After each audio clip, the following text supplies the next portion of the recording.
Bangladesh world cup খেলতে ভারতে আসবে না। আরো একবার নিজেদের ডিসিশন শেষবারের মতো জানিয়ে দিয়েছে আইসিসি কে, তারা ওয়ার্ল্ড কাপ খেলতে ভারতে কিছুতেই আসছে না।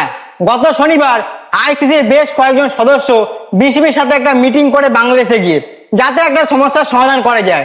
সমস্যার তো কোনো সমাধান মিটিং এ হয়নি, বরং উল্টে বিসিবি দুটো শর্ত আইসিসির সামনে রেখে দিয়েছে। যদি আইসিসি সেই দুটো শর্ত পূর্ণ করে তাহলে বিসিবি তাদের ক্রিকেট টিমকে ওয়ার্ল্ড কাপ খেলতে পাঠাবে, নয়তো বাংলাদেশ ওয়ার্ল্ড কাপ বয়কট করে দেবে।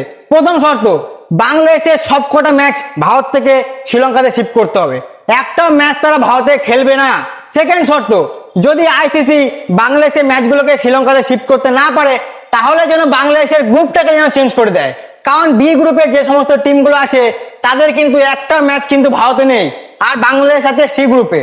তো বি গ্রুপ থেকে একটা টিমকে সি গ্রুপে নিয়ে আসুক আর বাংলাদেশকে সি গ্রুপ থেকে বি গ্রুপে নিয়ে যাক, তাহলে কোনো সমস্যা হবে না, আর বাংলাদেশকেও ভারতে ওয়ার্ল্ড কাপ খেলতে যেতে হবে না। তো এই দুটো শর্ত কিন্তু আইসিসির সামনে রেখে দিয়েছে বিসিসিআই। এখন দেখা যাক কি হয়, সবকিছু সময়ের অপেক্ষা, কারণ ওয়ার্ল্ড কাপ কিন্তু আর বেশি দূরে নেই।